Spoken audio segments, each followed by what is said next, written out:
Katie Strobel has a smile that could power all of the Queen City, only paling in comparison to her sense of humor. Pink is my favorite color. So if I was gonna get any cancer, this is it. The happy color representing the dark disease she's been fighting since the young age of 28. Oh my gosh, I have goosebumps just every time I talk about it. I'm a new mother of 3. My husband is on his last year of residency to become a doctor. It was while breastfeeding her youngest last March that Katie felt something was off. It's called mastitis.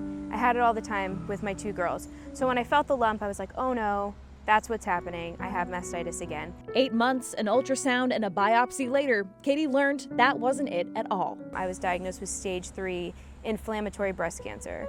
And inflammatory breast cancer is a very rare, it's like 1 to 5% of all breast cancers are inflammatory breast cancer, and it mimics mastitis. Katie started chemotherapy right away and got a double mastectomy, something she knew was a big decision, but one she made easily.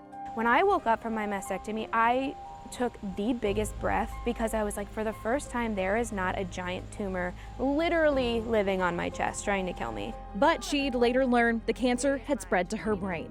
It was bad for 2 weeks. I am a jokester. I love making jokes. I'm very sarcastic, and the jokes stopped. And I think that's what freaked out my family, is because I was no longer joking about things anymore. Thankfully, doctors were able to, in Katie's words, zap out her 3 brain tumors, and she continues to have clear scans. I was overjoyed, but at the same time, you still have this feeling like, should I celebrate? Because if I celebrate, does the cancer know and want to take me down? It's a feeling that never quite goes away. I love true crime, but when the doctor says the call is coming from inside the house, it's hard to keep functioning. You know what I mean? Like, in my body is trying to get me. Like, there's no outside person that I can pinpoint or something that's happening that I can, put up a wall around my house and they can't get to me anymore. It's happening right here. Aside from shorter than she'd prefer hair and a flatter chest, most people wouldn't guess that Katie is still fighting the disease. I used to make cakes out of my kitchen for certain events,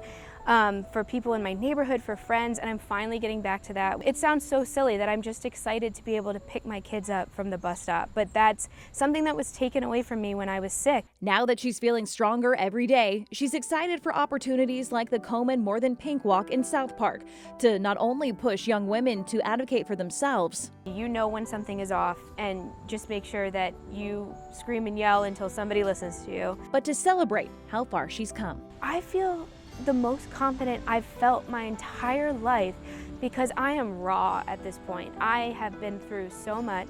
I've lost my hair, I've lost my breast, but I am still right here